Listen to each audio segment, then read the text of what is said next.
Hello again. Good morning, good afternoon, good evening to everyone joining us today. You're very welcome, and we are pleased to present today's webinar, Driving Innovation, Research-Powered Solutions Towards Coffee Circularity. This is the fourth and final session in this year's webinar series, Regenerating Value Through Circular Economy in Coffee, organized by the International Trade Center, the International Coffee Organization, and the Center for Circular Economy in Coffee. The webinar series explores the transformative potential of a circular economy in coffee. Our panelists are leading entrepreneurs, researchers, and coffee value chain actors who are innovating in circular economy. This series highlights the findings and experiences from members of the Center for Circular Economy in Coffee and the multi-stakeholder Circular Economy Working Group, part of the International Trade Center's Coffee Guide Network. This webinar series also builds from the most recent ICO Coffee Development Report, entitled Beyond Coffee Towards a Coffee Circular Economy. This fourth edition of ICO's flagship report was co-created by the ICO, ITC, the Center for Circular Economy in Coffee, the Politecnico di Torino, and the Lavazza Foundation, with substantial inputs from the University College of London and the Global Circular Economy Working Group.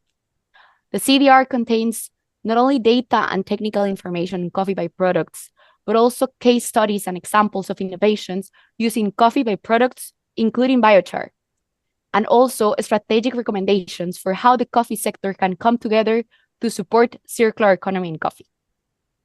Among the strategic recommendations in the CDR, there is the need for a precompetitive collaboration and broad sharing of information on circular economy in the coffee sector. The Center for Circular Economy in Coffee aims to address this gap through its global precompetitive platform for enhancing and nurturing the circular economy principles and practices within the coffee sector. The Center for Circular Economy in Coffee has been including academic research members.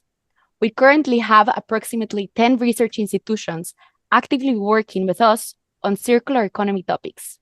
We are also expanding the scientific board. New members will be confirmed on December 16th. The center has active academic collaborations.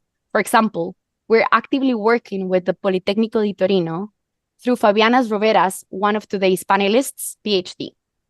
Also, we collaborated with the TU Delft on a master's thesis titled Reimagining the Coffee Industry in a Circular Economy, the Socio-Ecological Perspective of Brazilian Farmers by Julian Heskens.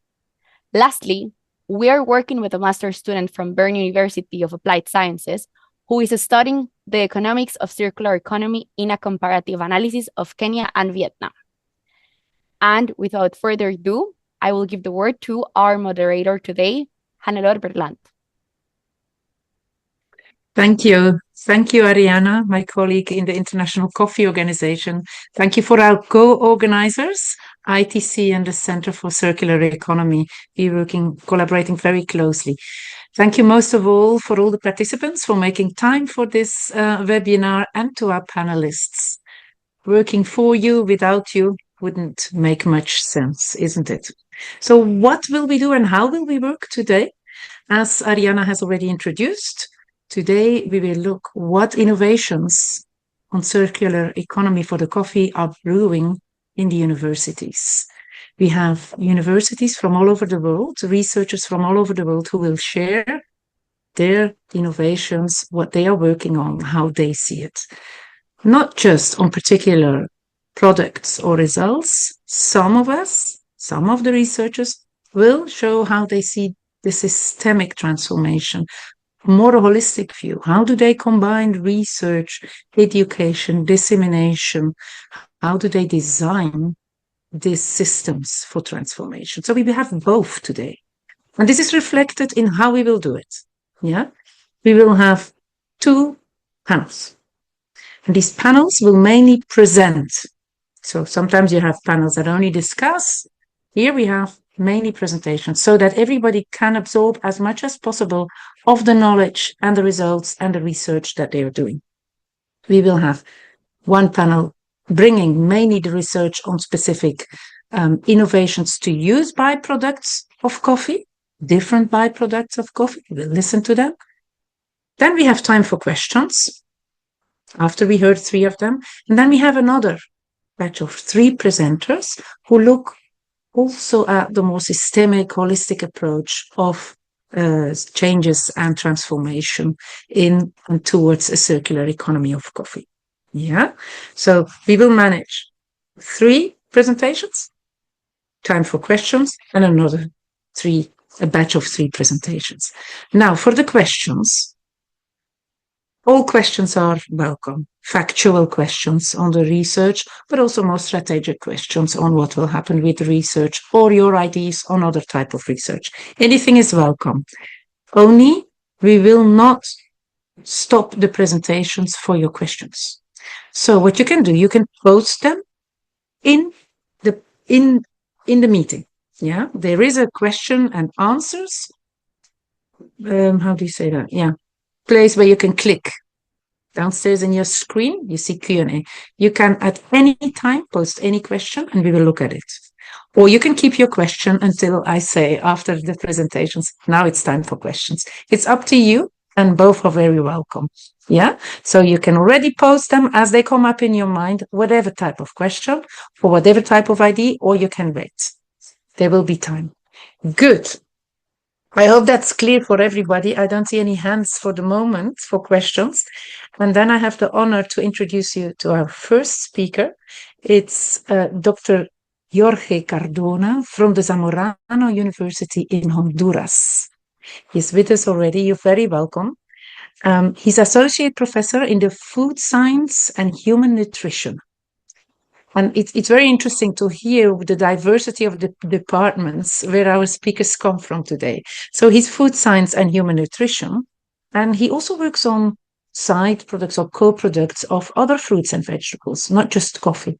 But you can imagine the important place coffee takes in Honduras. It's one of our major producer origins, that he works on side products and byproducts of coffee, mainly coffee pulp, and he will explain us, and he uses it in human foods. Yeah. So next time you eat jam, you might be eating some coffee into it. Let's listen. Professor Cardona, the floor is yours. I will stop speaking. Thank you. You can try and share your screen. If any problem, let us know. Thank you. Thank you very much, Anna-Lore, and please confirm that you're seeing my presentation at this moment. It works very well.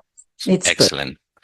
So I want to thank you all. Thank you, Anna-Lore and Ariana, for that introduction. Good morning, good afternoon to everyone today joining us in this panel. And thank you for your time.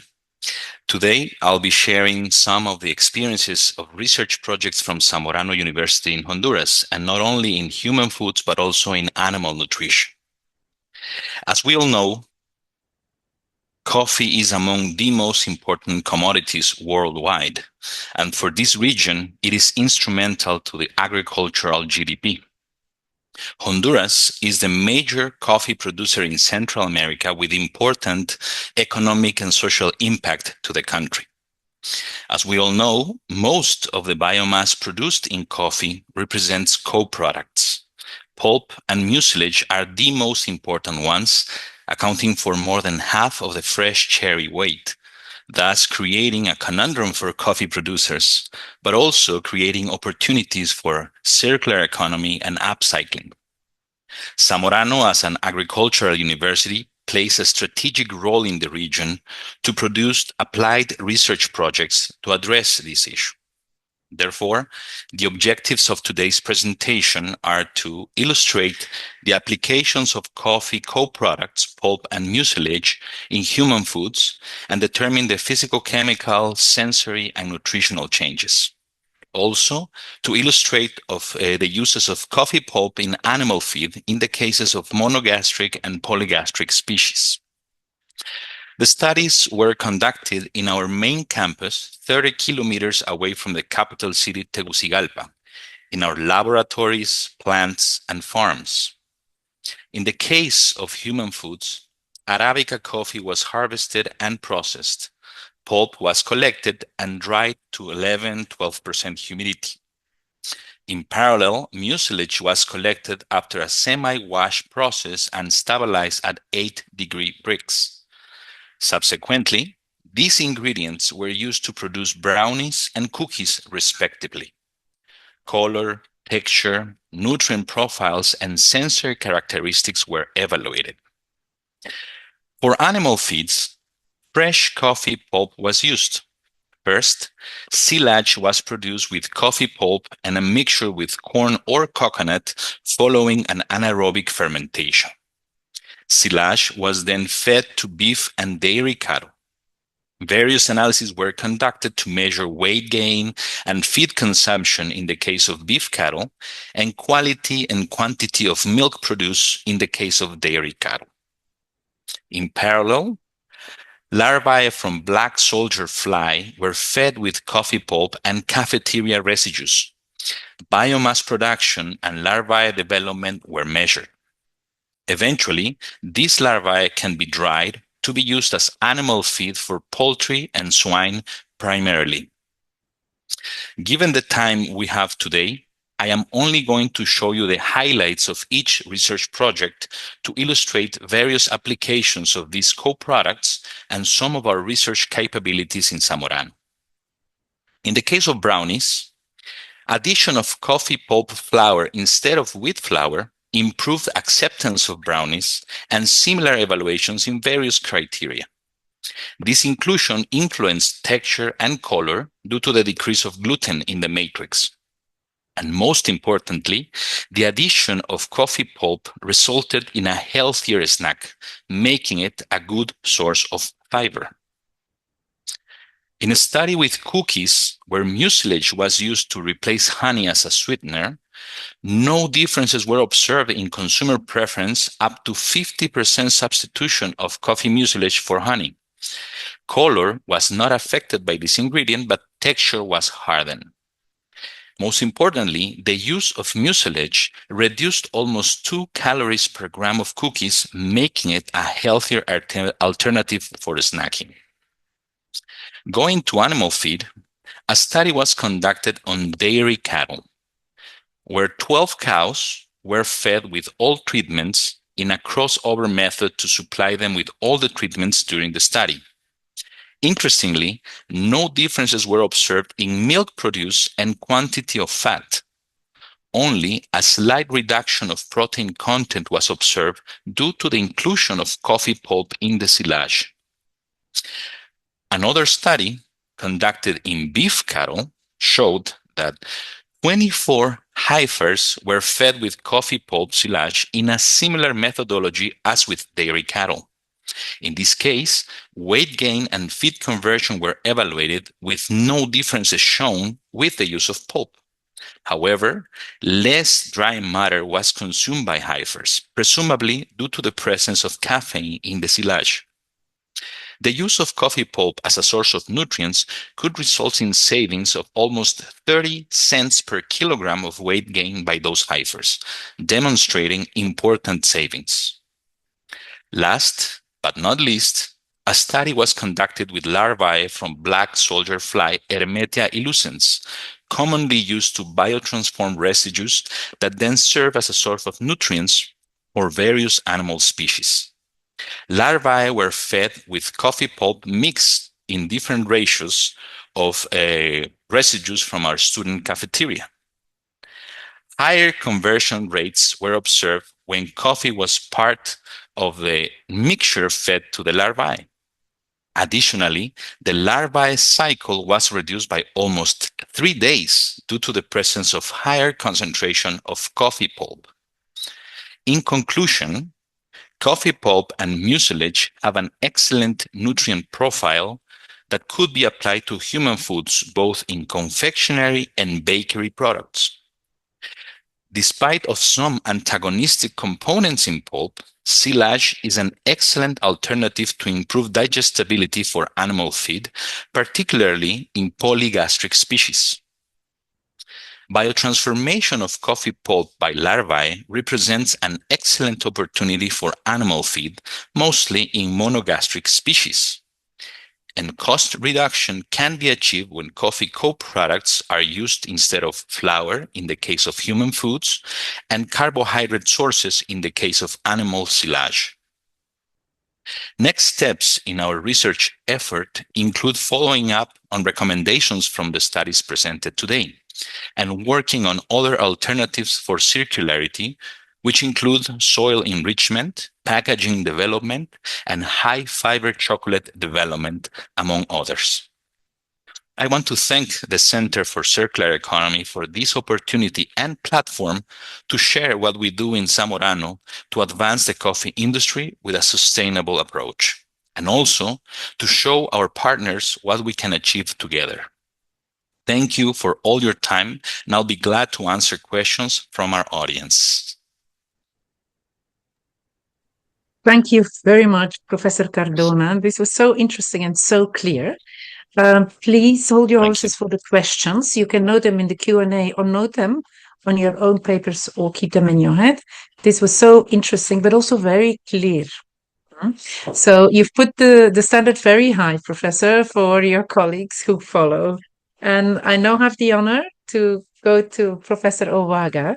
He's from the Dedan Kimathi University of Technology from Kenya. Kenya is another important coffee producing country and is situated in East Africa together with its neighbor countries who are also producing a lot of coffee. He is Deputy Vice Chancellor at the university, and he was previously the director of the Coffee Technology Center.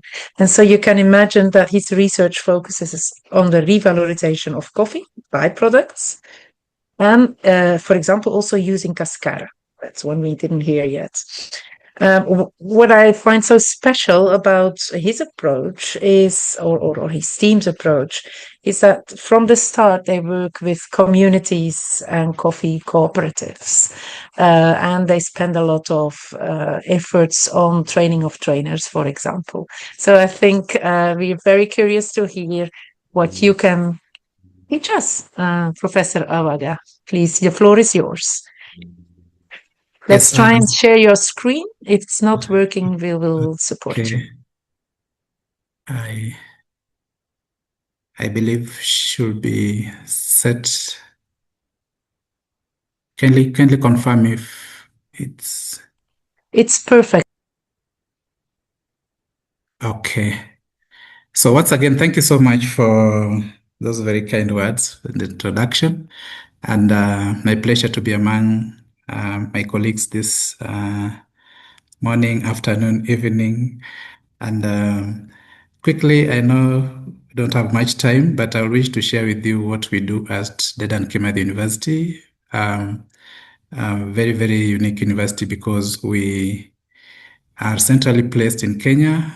Kenya is one country that is also very key in terms of coffee production globally.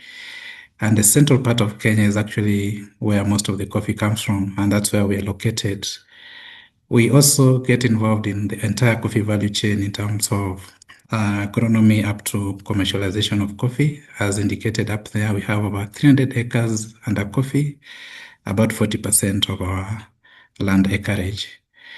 Most importantly, for a long time, we've been looking at coffee to bean, but we've now shifted our focus to looking at the circularity within the coffee subsector, and as our center of excellence, how we can influence even the other stakeholders, particularly the coffee cooperatives. So the big question we keep asking ourselves as we execute our mandate in terms of training, research, and dissemination is how we can convert our byproducts into income and also employment opportunities, particularly among the cooperatives, which employ over 70% of the coffee farmers.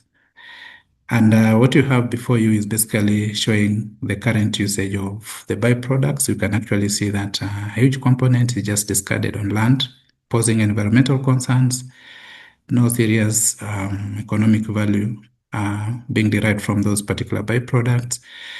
And some of the reasons fronted are a lack of awareness, lack of technical skills, among other reasons. And as a university, we have the responsibility of conducting appropriate research and also disseminate the same. And we're doing this in partnership with other stakeholders, and currently we're involved in a community-based project with several consortium members. One area we're looking at is R&D and disseminating the same within the 4 cooperatives societies that we're working with. I know this has been mentioned many times, various application opportunities for byproducts. Our focus for now is basically the food products. And as the previous presenter has mentioned, the byproducts have bioactive profile that can be exploited, animal feeds, human feed, and even other non-food products. And in this project, we are trying to demonstrate to farmers that the entire cherry has an economic value, not just a coffee bean. And so therefore they have to take care of the entire commodity, the entire raw material in terms of management from the farm up to the factory, up to the other value chain perspectives in terms of good harvesting practices, good GMPs and the likes. We've been able to conduct some R&D product development from extruded ready-to-eat products, high fiber, antioxidant profile and all that, and up to certification by the local standard agency. And you can see some of the products displayed there, also enhancing the research capacity among the students. I've also done participatory market survey in a pilot level just to determine the buy-in from the stakeholders, particularly the cooperatives, in terms of sensory acceptability and also the willingness to purchase. And we've got very positive response. Muffins and cookies ranking higher compared to the other products, and possibly using the feedback to even enhance or rather upscale those particular 2 key products. The way forward is having an opportunity through the project to identify youth and women who will now undergo a TOT model kind of training, eventually supported by modern equipment, and we upscale this in the various factories, in the cooperatives. But the key features that we're looking at as a university is the economic evaluation of these innovations, looking at sensitization among potential users of these byproducts, looking at how we can promote or rather have capacity building on a circularity business model that positions these products for economical gain among the coffee cooperatives. We're also looking at how to influence regulatory policy and quality standards. As we speak now, that's really a gap within our context. And we're trying to see how we can, as a university, influence the stakeholders in those spaces. Lastly, we are looking at how to bring on board stakeholders. As you may have noticed, there's a lot required in terms of even the market opportunities. Most of the market opportunities fall outside the coffee sector. For example, the construction industry, the materials, packaging, and all that. So we're looking at really trying to look outside the food products and look at markets that consume the bulk of the biomass. That is the construction industry, biofertilizer, among others. So thank you so much for this opportunity, and we look forward to continued partnership and my appreciation to Center for Coffee Circularity and the other members as we endeavor to transform our coffee sector. Thank you so much.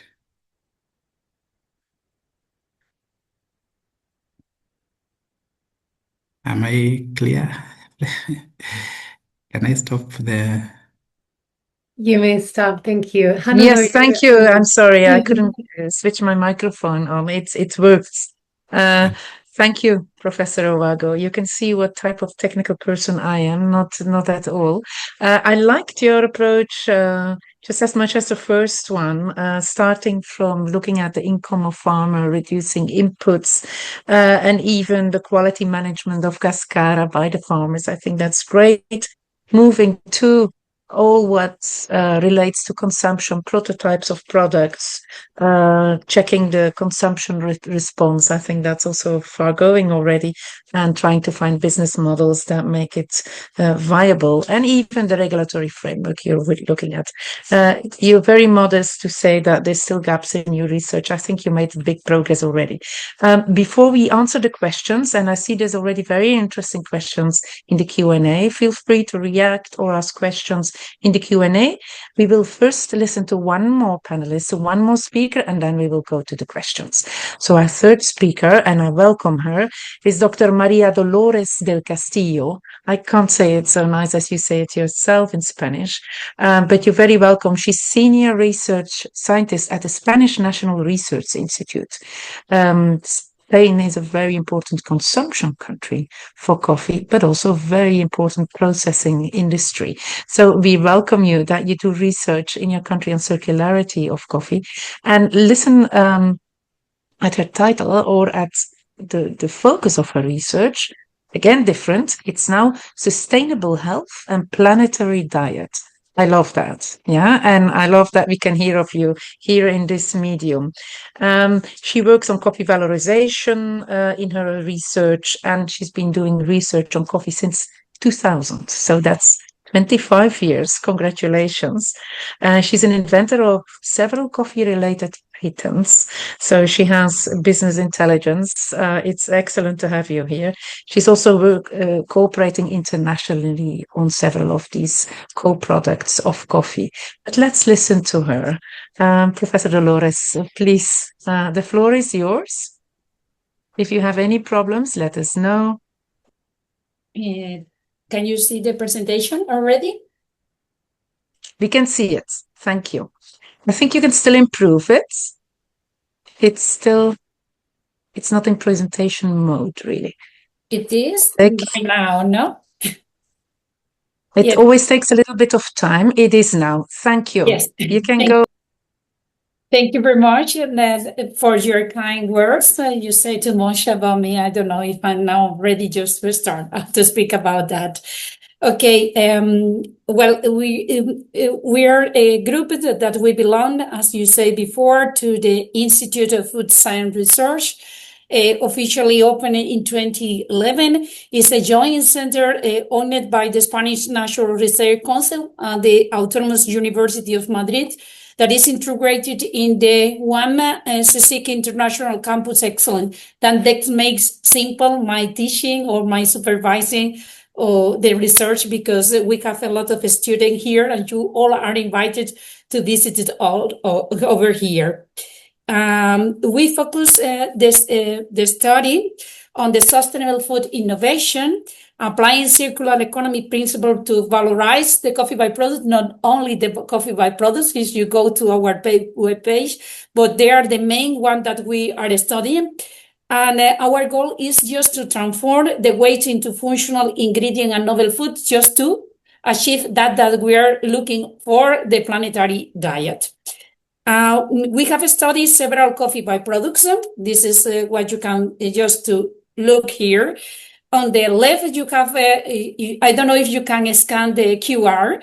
With the QR, you can just to have a look of the information that we have published already, the productivity that we have done. And also you can find information candidly, because I was interviewed by Dr. Lancamera, that probably is here also in this audience. And you can find also the information of the investigation that we performed before. On the top of the parameter that you have on the right, you have the main compounds, the main byproduct that we have used, including the cascara, the silver speaking, and the Spain coffee ground, that there have been the main materials for our study, because they are rich in bioactive compounds such as polyphenol, dietary fiber, proteins, that making them promising health-oriented application for that we are looking for, the planetary diet. Our group supervisor, this is on my honor, and I received a medal for this supervision activity of the PhD student, that I'm very proud of all of them. And our group supervised, in collaboration, of course, with other professors, several PhD projects exploring the coffee byproducts. Some of them you know already for the publications, and the most recently one are summarized in this slide. You can, for instance, the one developed by Fernanda Machado, that she's from Portugal, and I co-supervisor this PhD thesis with Professor Coimbra, that is a very well-known expert in coffee. It was an honor for me. And in this thesis, we focus on gastrointestinal digestion and fermentation of coffee melanoidins to validate its hypocholesteric potential. And this is one that is finished already. We are still publishing data on that, but this is not exactly about byproduct, even when the melanoidins you can find also in the byproduct, including the silver skin. Then we need just to go for that also. The second PhD thesis that is still running is an investigation about the effect of the instant cascara beverage. That was one that we proposed, that is a powder soluble beverage based on the coffee pulp on the gut-brain axis disordered, and it is in collaboration with the Faculty of Medicine of another Spanish university.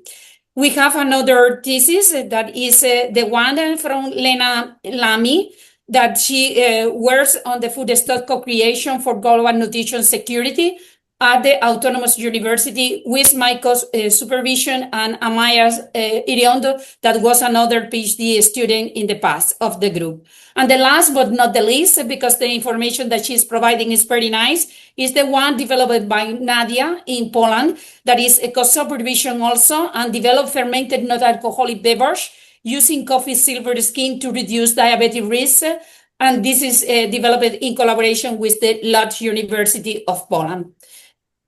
Going or moving to the work that we have published in 2023, because we cannot speak about everything, we published several papers on coffee byproducts. In this slide, I summarize the one that we have published this year related with cascara and also with silver skin in some case, focusing on their functionality properties, safety, of course, and potential application in food system. This publication, we believe that strengthens the scientific basis of their use as a novel food in the European Union.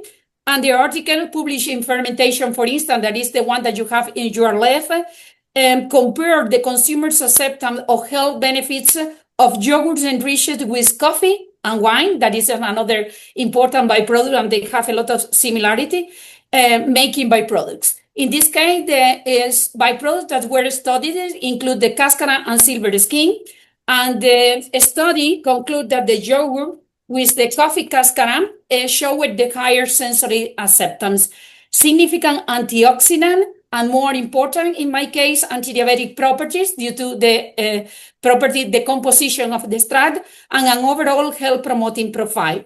The second study that we shown in this slide, the one that is the instant cascara beverage as a neuroimmunomodulator, that is belong to Paula's thesis, evaluate the effects of the instant cascara beverage on the gut-brain axis in healthy rats, in this case. And the result reveal a sex-dependent change in locomotor activity, enteric glial cell density, and immunomarker, suggesting a mild modulator effect under healthy conditions and potential benefits in disorder involving visceral hypersensitivity. We also, this is the last but not the least, we don't have the publication. The publications is being prepared. We'll also assess the feasibility of using coffee cascara puree for extrusion-based and 3D printed of a functional fluid later, and the findings show with optimal printing model at controlled moisture level and robust antioxidant property, highlighting the cascara potential for sustainable innovative food fabrication. In the next slide, we summarize the last contribution that we have done for the coffee silver skin. Our group has extensively investigated this byproduct. In this study, we explored the fermentation of the roasted coffee silver skin to enhance its functionality property using a symbiotic microbial consortium similar to kombucha. And the phenolic content increases significantly, the antioxidant capacity improved, and the fermented product supported the probiotic viability under simulated intestinal conditions, positioning the product as a probiotic, as a clean label, zero weight functional ingredient. The second research that you have on your right evaluate the composition, bioactivity, safety, and environmental impact of the coffee silver skin from torrefactor and natural roasting process. And both types showed a strong antioxidant capacity and met food safety. Oven dry preserved the bioactive compound and reduced the greenhouse gas emission. And the findings support the silver skin use as a novel food and antioxidant rich colorant, contributing to the sustainable food innovation aligned with the SDGs. Our recent study, the last study of the last project that we are running is this one that you have the summary, the graphical abstract in the slide, and it's called Neuroinfus, and it started in September 2025. And it explored the coffee leaf extract that you know that is a novel food authorized for the commercialization in the European Union to develop a novel tea product with potential neurometabolic health benefit. And this project combined the sustainability with innovation and functional beverage. I think that with this evidence, we can say that the science play a role in transforming the waste into food. By valorizing the coffee byproducts, we contribute to the circular economy, reduce the waste, and create new opportunities for health and sustainability. And just to contribute to this, that we wanted the planetary diet. I'm more than happy just to answer any of the questions about this research that I summarized today, or the previous one that we are carrying, or the next one that is coming. Thank you very much for your attention. Thank you very much, Professor Dolores del Castillo. Wow, another world is opening now. Now this is really with a focus on health advantages of using co-products of coffee and of the coffee plant when we talk about leaves into human diet. I think it's an amazing research that is going on. Now, we have heard the three first speakers. As you noticed, you don't need coffee when you listen to them. You wake up because it's so interesting. We have received several questions already in the Q&A, and we will start from there. We have no time for Q&A, but several questions have been said or noted already in the Q&A section of this platform. Can everybody go to the Q&A? And you will see on top, there's some open questions, some answered questions. You can click on them, and some dismissed. We don't have any dismissed. We still have some open questions, and you can add open questions or you can ask them. But we will first look at the open questions together. Yeah, I think there's one very specific one that goes to Professor Cardona. It's about feeding insect larvae coffee byproducts. Is there any worries with feeding insect larvae coffee byproducts and causing the insects to develop a taste for pulp, building tolerance to caffeine, and begin seeking out food pulp while cherry is still on the plant? Maybe we can. Should I answer here or write it down?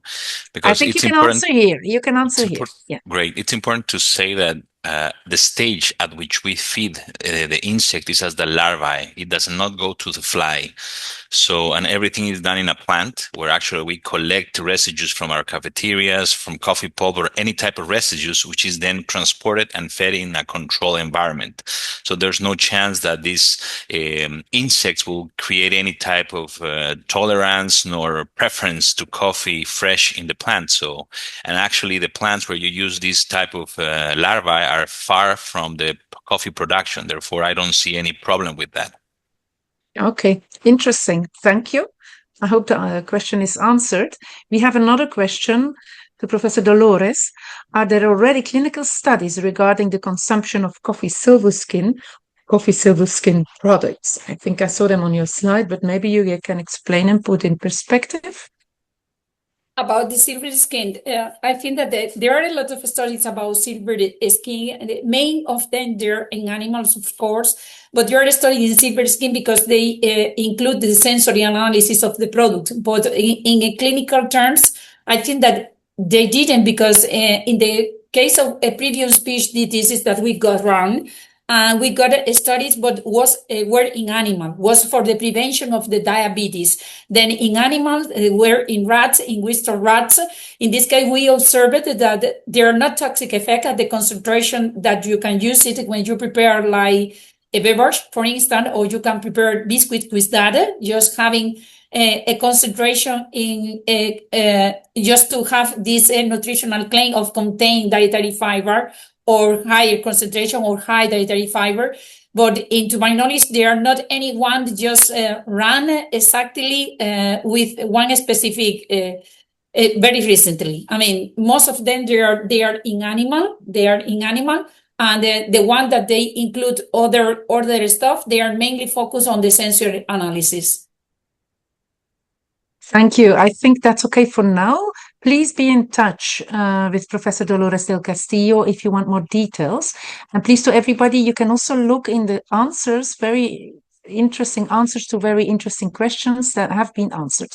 So if you click on answered, you will find replies already. First, I would like to ask James Sanderson, who sent a question on digitization in coffee, and how our panelists look to that. Is this specifically linked to circular economy? Maybe you can speak up, James Sanderson. You raised the question in the Q&A. Okay, he's not there. Okay, then we will take another question. I think there's a question from Bernard Scamillo to Maria Dolores. Thank you for the beautiful and highly informative presentation. Awesome. It's to all. It's Bernadette from Mozambique. Well, it's very nice to have somebody from Mozambique with us. I still have a question. I always thought to all of you, to the three panelists, I always thought that the circular economy started from a motivation of environmental sustainability, to not waste food. But I feel that from the three speakers we've had, there's motivation. There's also economic motivations in the market, but also for the farmers. There's motivations of health. The advantages for health. What drives you most for each of you? Can you each answer? Maybe we start with Professor Cardona. What drives you most in this research? Thank you, Ana Lore. And I think putting myself in the producer's shoes, they need to make this as a more profitable unit, not only selling coffee, but having so many products, especially in origin, having pulp, mucilage, cascara. They have to find means to sell these products and convert that into the economic development that they are desiring. So I think from the producer's perspective, the most important is, can we see savings, or can we see a diversification of earnings in their production units? And I think that's the most important part for them. For you, it's farmers' income. Okay, I think that we might hear something similar from Professor Owago.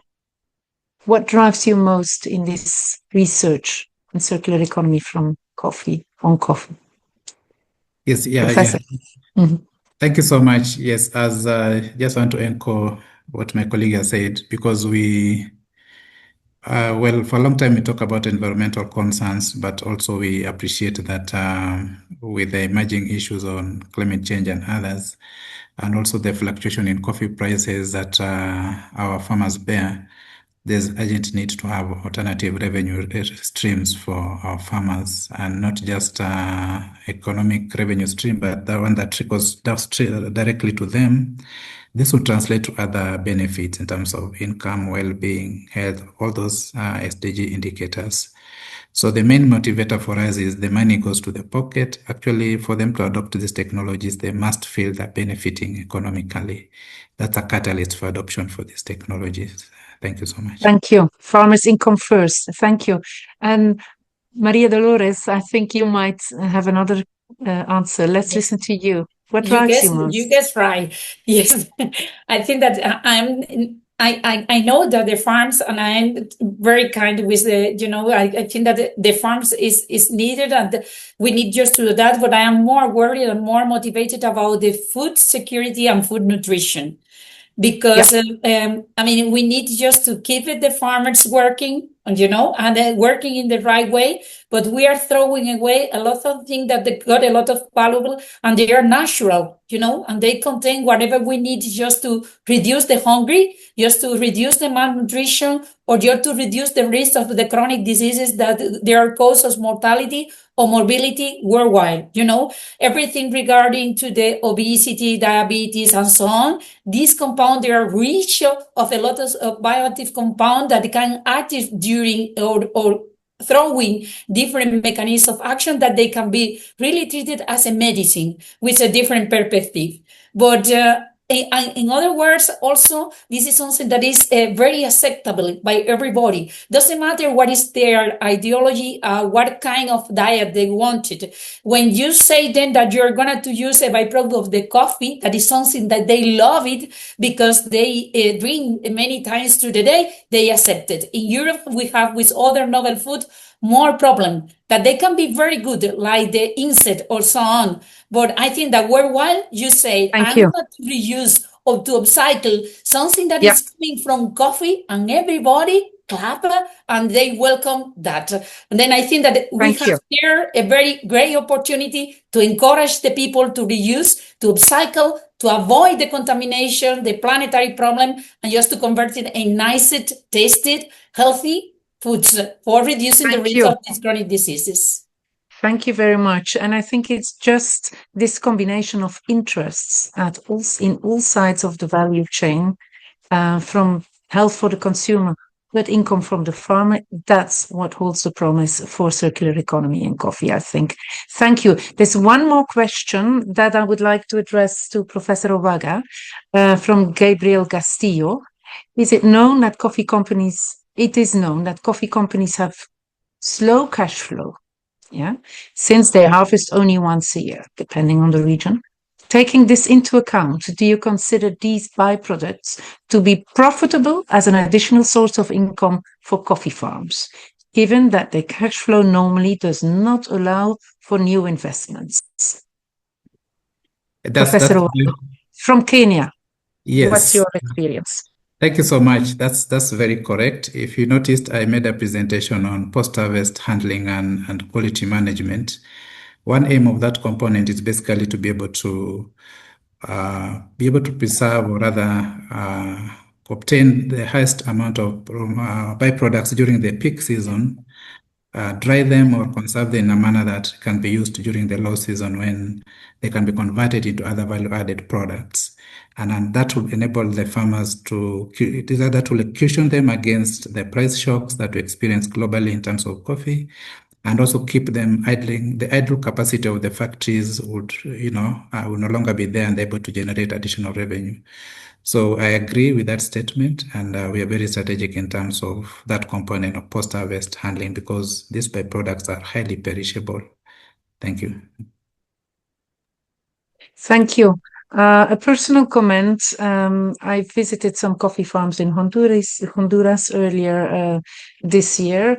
They were busy with reuse of coffee byproducts, and they did lack the access to finance to upscale it. So there is certainly something to be addressed in our coffee financial access to finance system to really scale it up. We can come to that later. I want to continue now. We have still three speakers, and in fact somehow a tandem with two speakers, so it's even more than three, it's five, and we want to give them our time. We will continue to capture the questions, even the ones that we couldn't answer yet now. They're not lost, okay? So you can add questions and we will treat the other questions as well. Good. I think the other speakers are ready. I will now introduce you to a duo of speakers, a tandem, Dr. Silvia Barbero.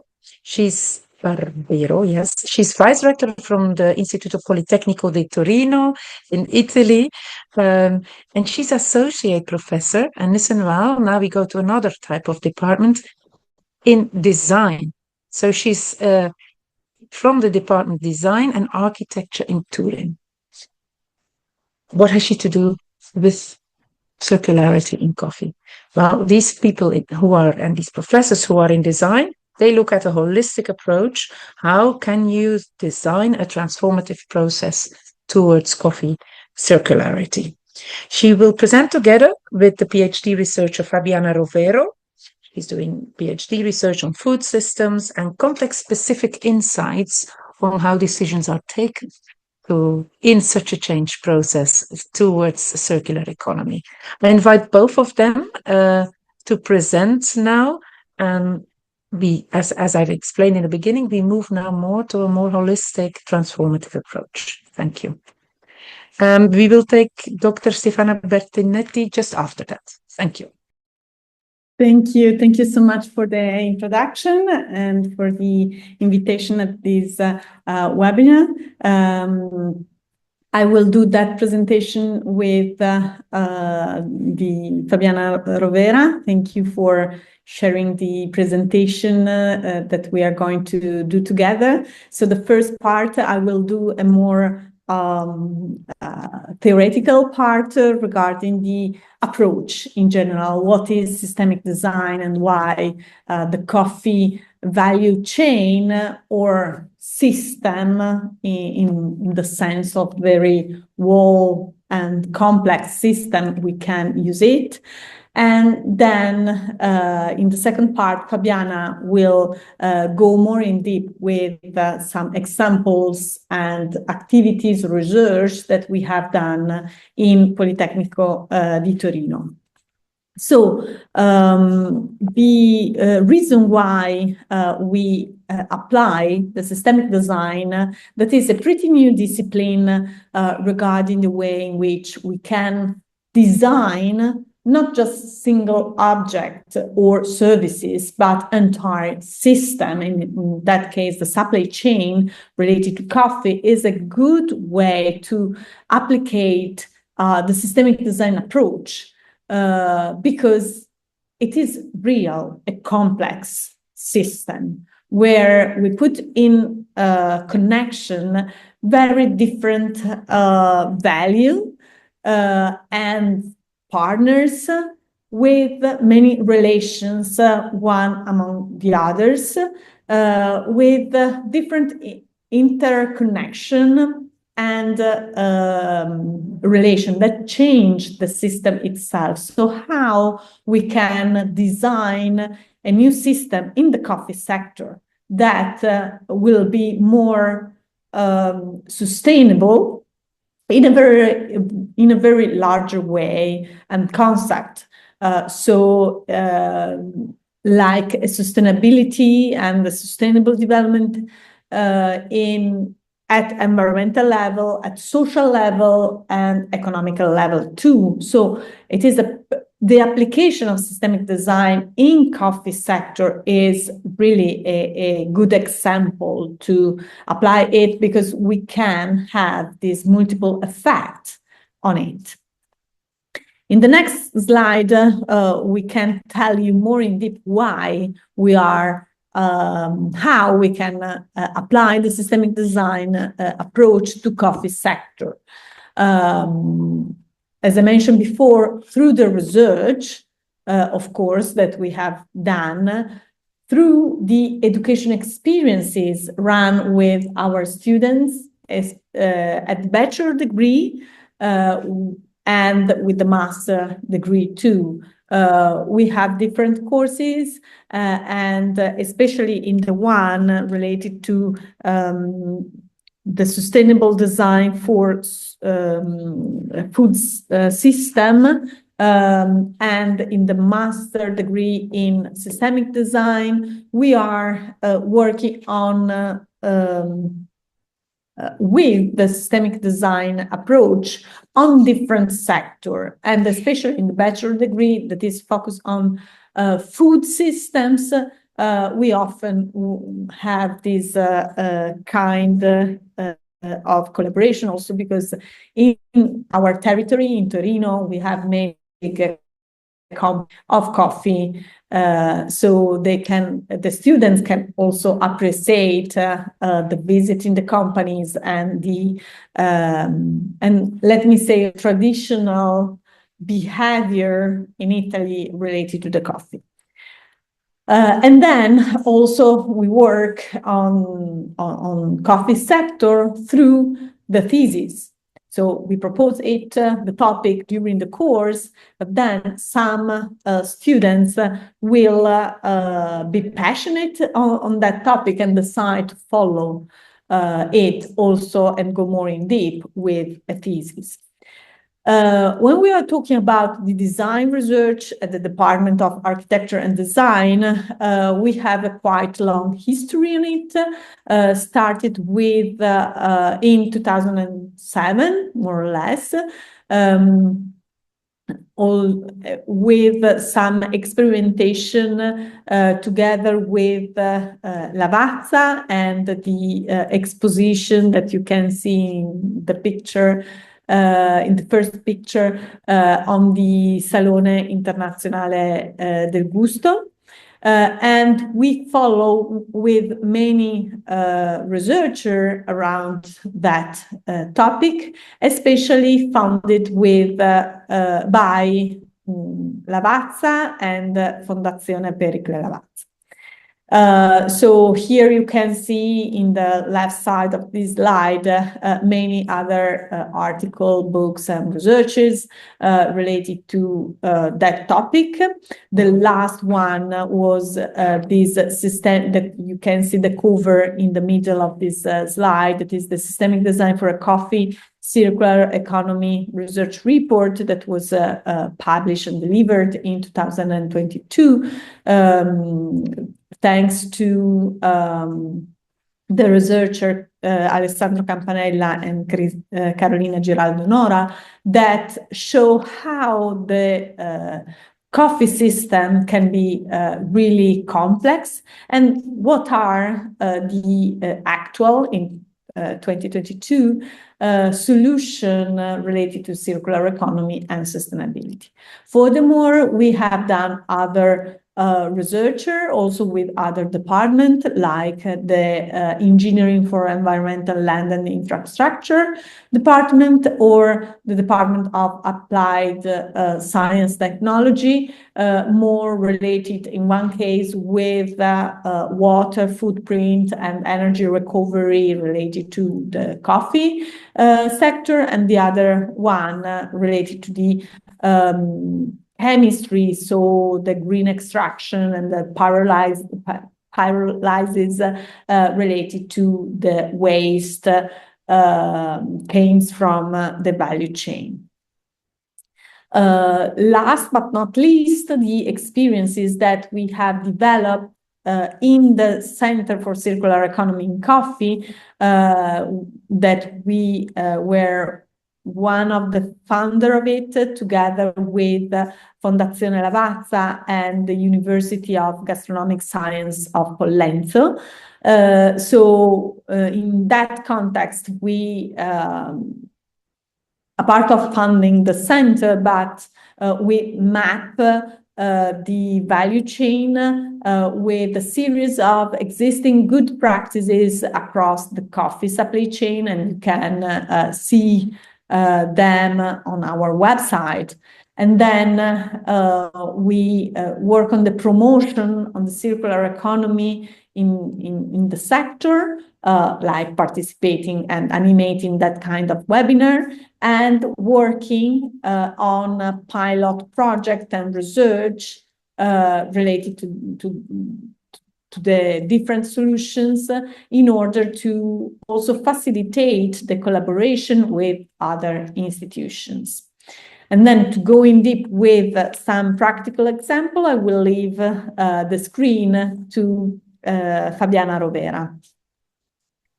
Thanks, Silvia. Thank you.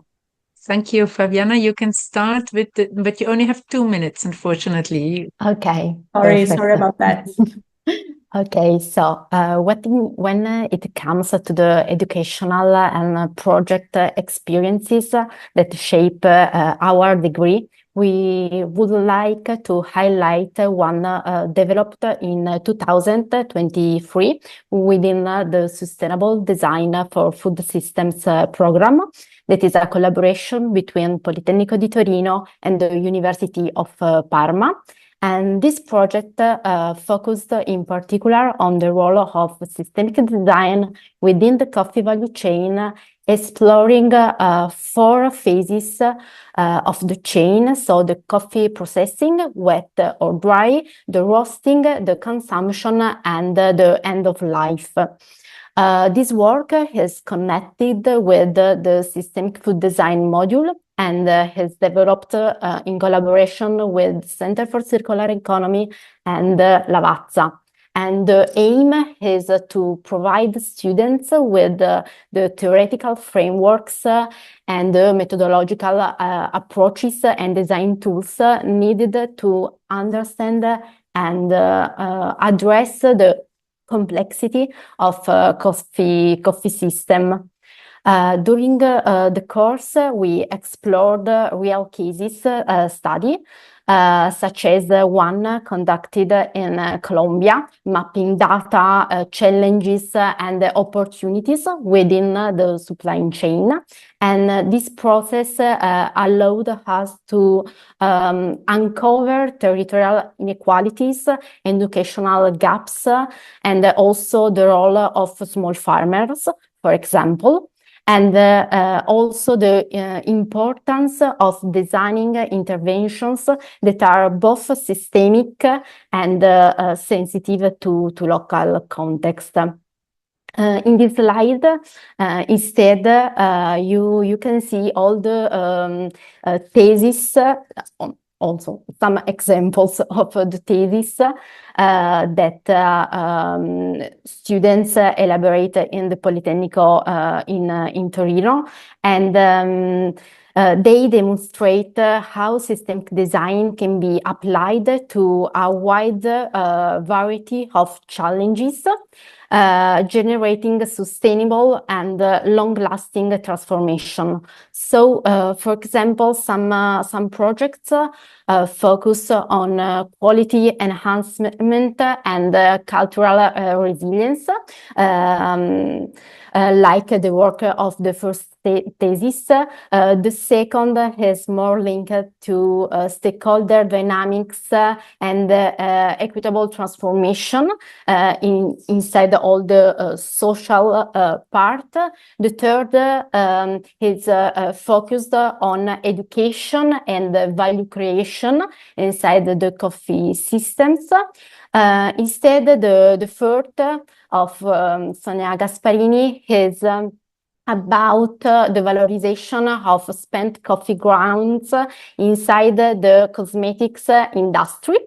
And the last is instead about education and social sustainability, focus on aiming to strengthen the capacities of small producers and contribute to a more resilient value chain. And finally, in the last slide, so in this case, we can say, how do we design and achieve a truly circular and systemic models? So we put 3 key elements. The first is with tailored methods and tools capable of adapting to different contexts and revealing in particular the relationship across the systems. The second is with a strong and diverse network involving companies, institutions, and local communities.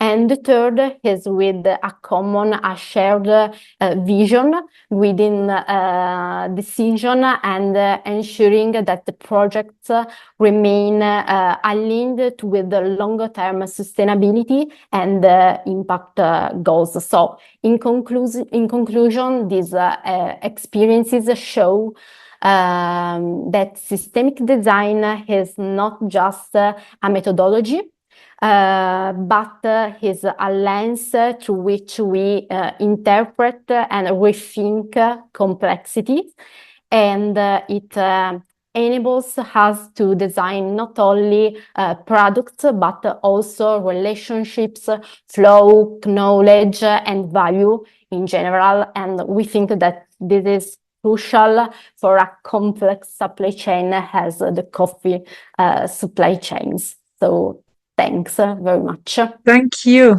Thank you, Dr. Barbero and Fabiana Rovero. Very interesting. Not only, the last part on the transformation steps and principles that you need in the coffee value chain towards circularity, but I think also very good overview of strategic issues like the feasibility, climate adaptation and impact on climate via circularity, mapping of good practices, the essence and the importance of that. And by the way, several of the questions that are still unanswered in the Q&A relate to some of the topics, although you really look at it from a very strategic way. Excellent. Thank you. I have to move immediately to the next speaker because we still have two presentations. Now, I will go to Dr. Stefano Bertinetti. I made you wait. I'm sorry for that, but I'm sure you're still with us. We stay in Turin. He's a researcher at the University of Turin, but now from the Department of Chemistry. How we move around in different departments, that is now so amazing. He works on sustainable coffee, and it says from cup to lab. So not from lab to cup, but from cup to lab. Yeah. And how to make research more impactful. I think it's a very nice start. Dr. Bertinetti, the floor is yours. I will stop and you can. Okay, thank you, Eleanor. Do you see my screen? Yes? Very well, very well. Thank you. Thank you for this kind of introduction. Yes, I'm coming from Turin too, but on the other side of the city, so the University of Turin. Today I will show you a short, brief overview of the activities that the University of Turin do on the topic of coffee, with the goal to participate to the creation of a more sustainable coffee industry, but also product in a 300-degree point of view. Okay. Sorry, too fast. For who doesn't know, Turin is in the northwest of Italy. The University of Turin is it covers many different topics and field of research. We have around 83,000 students, and around 7% of this one are foreign students. So it's a university oriented also to the international student. In the topic of the coffee, we have the lucky to have many important stakeholder or coffee producer in our territories, as said before, Professor Barbero. For instance, Lavazza is one of the big one that is present on our territories. So it's quite natural that the University of Turin start to take care and see with interesting the world of coffee, not just how it's produced, but also to try to improve all the chain, so from the raw material to the waste.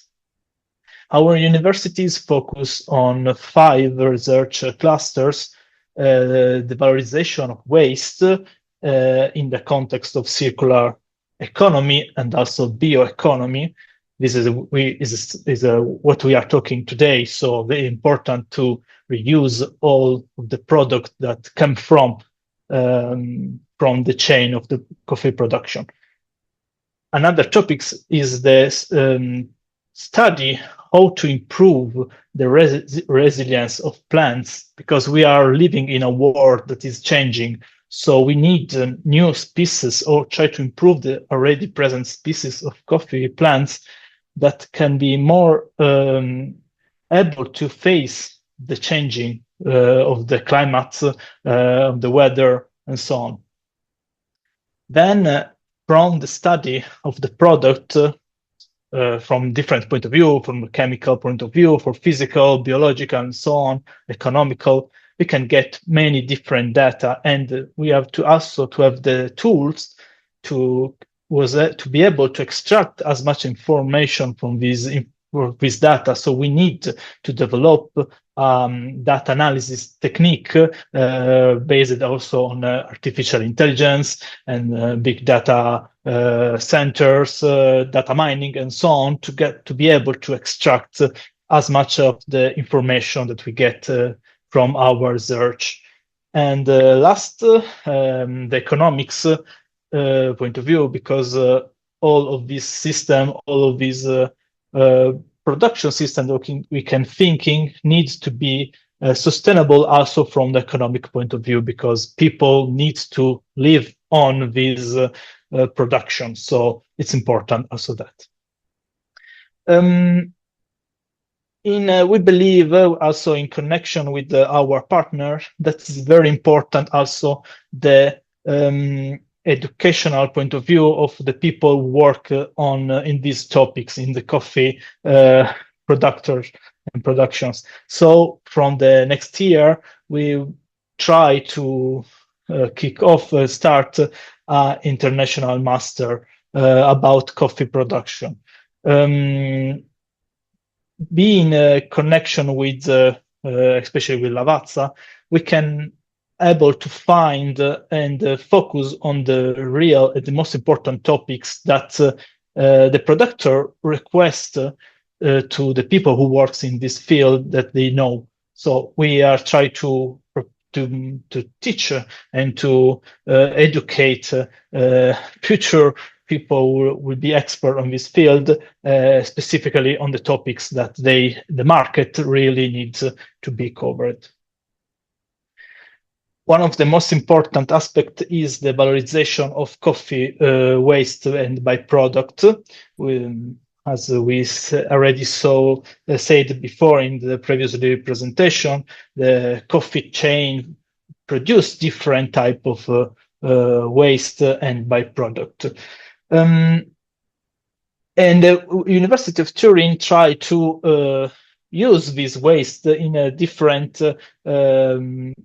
way. There is someone who is study how to use this waste product for energy conversion, for instance, to get to extract from this product, for instance, hydrogen, high quality hydrogen, to be reused for energy production, or like raw material or product to do new chemical reaction, or to use this product for agriculture application as a amendment for field, or to renew nutrients in the field and so on, or use it for feed the animals, also as shown in the first presentation today.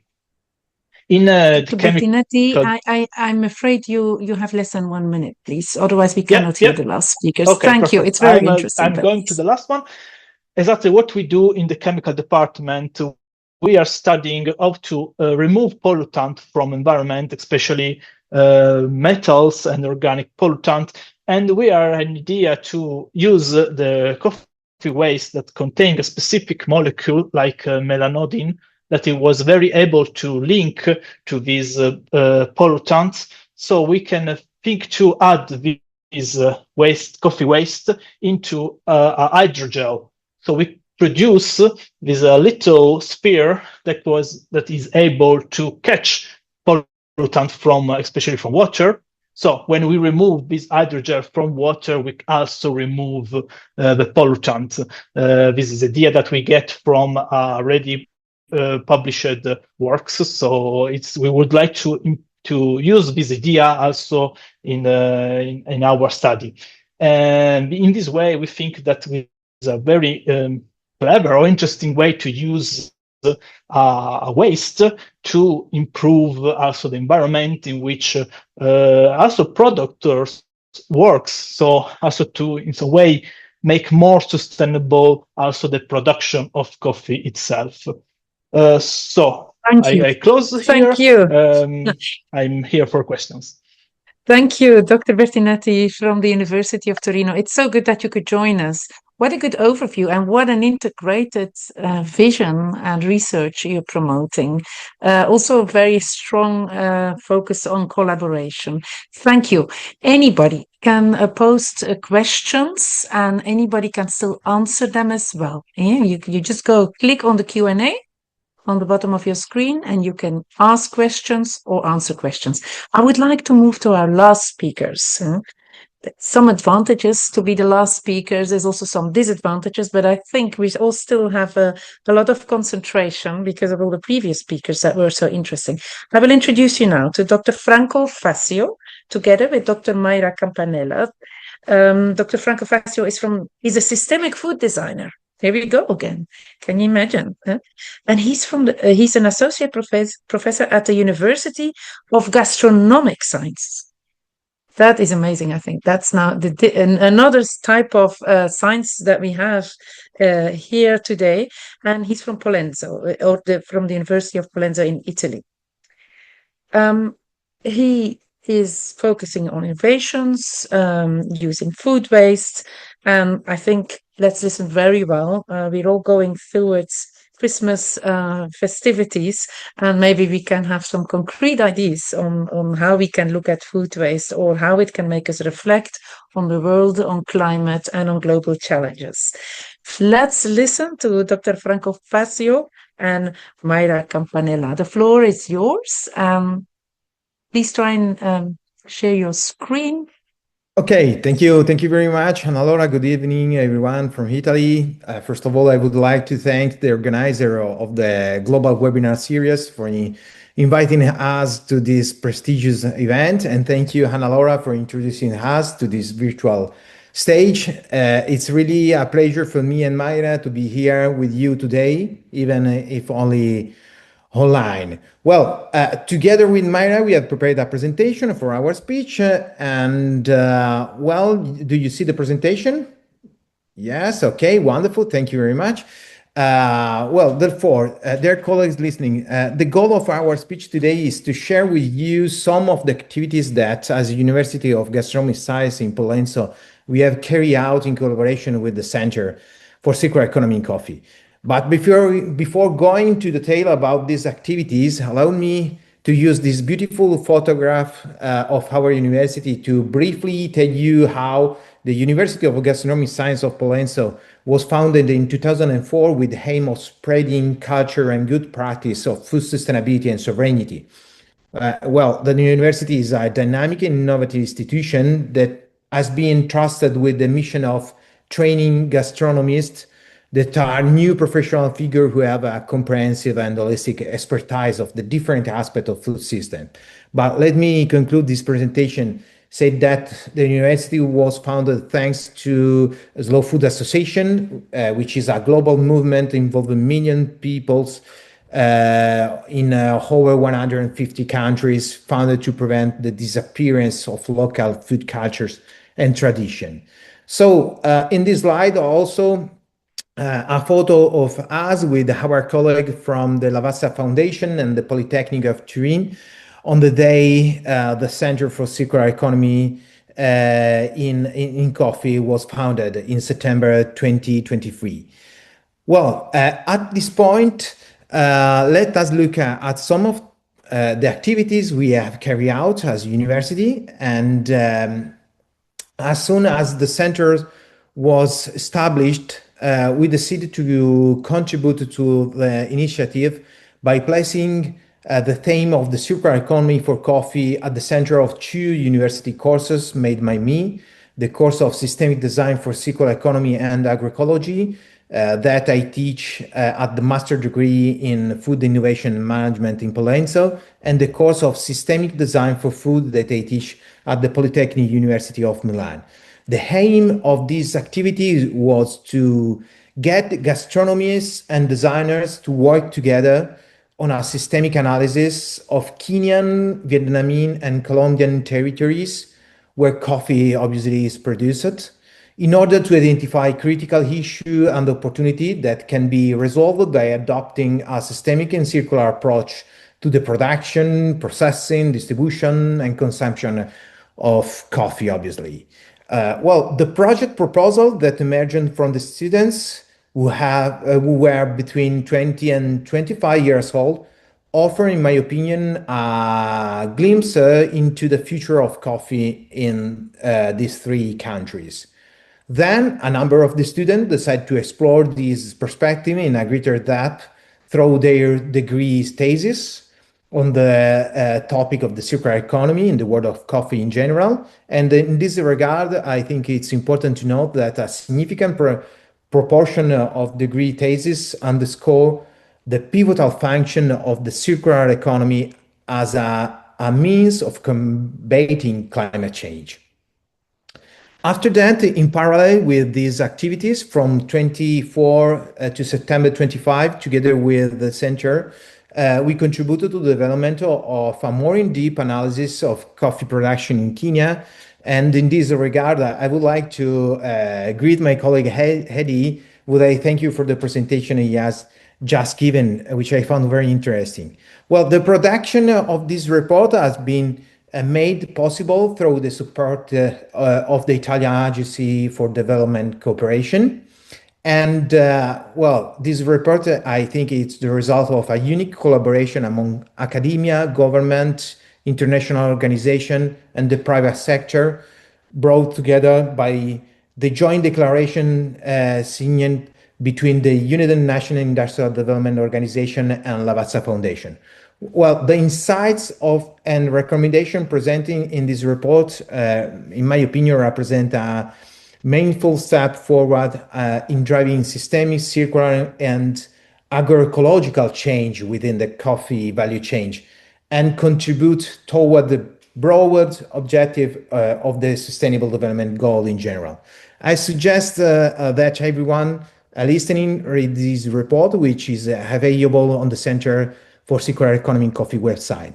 Well, as a university, and I conclude my part, in particularly, starting from a holistic analysis of the coffee value chain in Kenya to identify actor, relationship, and byproducts along the entire supply chain, we had the opportunity to follow experiments, more in-depth analysis on certain byproducts, addressing, for example, the issue of managing the dry pulp of the coffee fruit, which is normally discarded in the production of the bean, as Professor Hedy said before.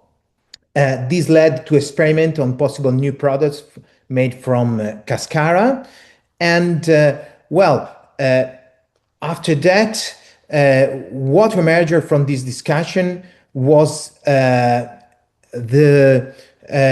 concept that a regenerative approach to natural capital is a priority, because was to set up a series of focus group within various players in the Kenyan supply chain. It's really an important thing to understand with them whether new circular business models are feasible. And after that, also knowing how to manage the agrobiodiversity is another important thing present in the territories in a more circular and agroecological way, for example, to maintaining soil quality, and is necessary before imagining any new business model, I think. Subsequently, the circular economy can be the tool that allow you to diversify what you sell on the market, and thus what allow you to have a greater economic returns distributed among different actors in the system, generating a more resilient systems. I will conclude by saying that the entire graphic design of the report was handled by my colleague Mayra Campanella, to whom I'm now pleased to give the floor. So, Mayra, please. Thank you. Thank you, Franco, and thank you to the organizer for inviting us today. Finally, good afternoon, evening to all of you listening. So let's continue where we left off, the research area. The Professor Barbero says before, with the Polytechnic of Turin, UNSG, we have worked together to build an online database of good practices across the coffee value chain, which is available on the center's platform, and it is continuously updated. Using the coffee value chain map that you can see on the slide, we have identified many real cases and real projects that apply circular solutions in the coffee world.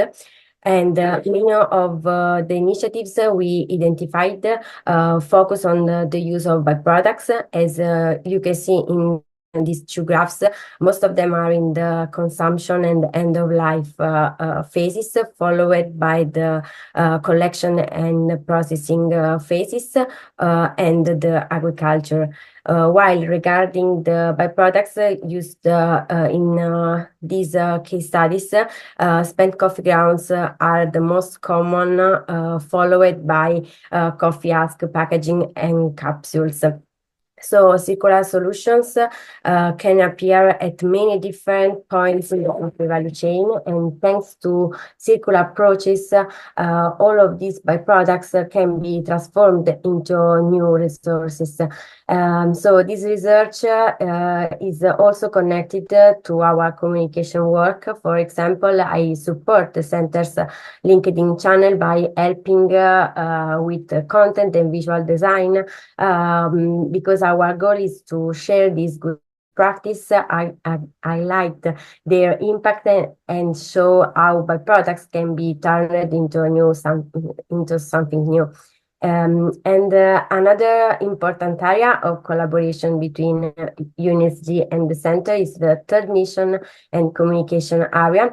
This includes workshop events and different activities developed together with the center or with Lavazza, because it is a strategic partner and a supporting member of UNSG network. One example is the circular cooking workshop, where we explore circular recipe and food experimentation. For instance, we have created dishes like sanye with the coffee grounds, and in this workshop allows students to experience circular economy in practice directly in the kitchen. We also participate in international cultural events thanks to our close connection with slow food, like the Professor Fazio says before. We have the opportunity to join the Terra Madre Salone del Gusto 2024, where we presented the panel shown in this slide together with the other member of the team. These activities help us to share knowledge, build connection with the global partners, and reach a wider community. Finally, in short, at UNSG, many projects on coffee comes from cultural and humanistic studies, but also from sustainability, ethics, business, innovation, and sensory analysis. And this shows how active and curious our university community is about coffee and circularity. Because of this energy, we believe that continuing to work together on the circular economy is very important, because it brings value to our university and at the same time helps share the C4SEC results through our academic and cultural networks. One example is the circular economy for food platform. Thank you. I unfortunately, Dr. Campanella, I really have to stop you because we're at the end of our webinar. This is so interesting, and I want to congratulate Dr. Fazio and yourself. I find it amazing how you link very strategic overviews, mapping, courses, communication with real life realities from Kenya. how to make a business model of it for farmers, how to have an impact on soil quality. That are things that matters really for coffee farmers, and combining it with such a strategic approach.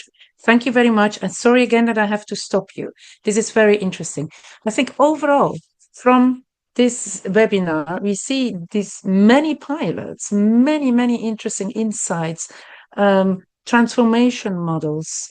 And still, I think we all have a big question on how will we scale this? What is needed now next to scale this and to really integrate it in the value chain at scale? So maybe it's worth a separate webinar with all of us together in the new year in 2026. I still have one question to each of our speakers. Professor Cardona, Ovaga, Dolores de Castillo, I'm reading them, Bertinetti, Barbero, Rovera, Fascio, Campanella. What was for you the most surprising or interesting insight you gained?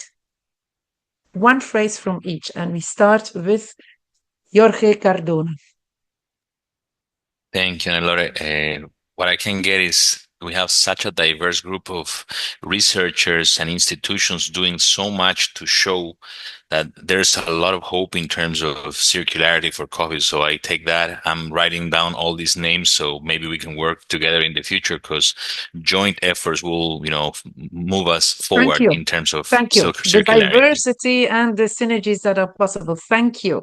Professor Ovaga, most interesting, surprising insight you gained? Yeah, for me, it's quite inspiring, and I think this session motivates me to just move forward. Yes, there could be a few challenges here and there, but I'm inspired by the presentations from the other researchers that there's hope at the end of the day. Thank you. Thank you. It's mainly motivating to see that so many interesting things are happening. Dr. Dolores del Castillo. Professor Dolores had to leave. Okay. Dr. Bertinetti. Yeah, for me, it's the many opportunities that this simple product can open, and the different type of history that can get from this simple product that every day we use. Excellent, impressive. Thank you. Dr. Barbero? Silvia? Me, Fabiana, instead. So I think it's important the importance given to creating and building a relationship inside the value chains. So I think it's very important. Yes, and it came out, I think, in the way we interact even. Thank you. Very interesting. Professor Barbero, do you want to add something? No, it's fine. Thank you. Yes, thank you. Dr. Fascio? Thank you very much for the question. I believe that the proposal we have heard today are all interesting, but I think it's essential to increase the training work that pre-competitive platforms such as the Center for Circular Economy in Coffee is doing. So thank you for that. Thank you very much. Thank you for answering this last question. I will pass the floor to Catherine Oglietti from the ITC, just for some formalities on the next steps here. Thank you, Catherine. Can you come in, please? Thank you so much, Hannelore. I just want to say that we are pleased to be very close to launching a new paper on circular economy innovations using spent coffee grounds. And that's actually one of the questions that just came in. So how to transform spent coffee grounds, some case studies into profitable and sustainable ventures. What are the policy and regulatory frameworks around doing that? And because that is very different according to different countries, and this is one of the challenges we face. Insights from a global survey, and some practical tools for even similar practices for stabilizing and utilizing spent coffee grounds. So look forward to that. And we look forward to the webinar series next year. We'll be continuing 4 webinars spaced throughout the year, inviting these kind of conversations. And I love the suggestion, Hannelore, to talk about how to scale, how to finance, how to bring training to coffee stakeholders on the ground. I want to thank International Coffee Organization and Hannelore and Ariana today for your collaboration in this series and also for moderating today's panel and putting it together. Thank you to my colleagues at International Trade Center, and also to my co-collaborators at the Center for Circular Economy, which is a membership-based organization. A final word to all of you today. We do receive applications to the Center for Circular Economy on a rolling basis, but our next membership round, we can receive applications by this coming Monday, December 8th. So please join us. You can find that information online. And again, thank you. Thank you to all of our panelists. Thank you to everyone here. Thank you. Happy holidays to all. Special thank you to all our panelists. Excellent presentations, and to the very active audience and the very good questions. Thank you. Happy holidays. May it be a warm time with light and hope. Thank you. Thank you. Bye. Thank you. Bye. Bye. Bye. Thank you. Bye-bye. Thank you.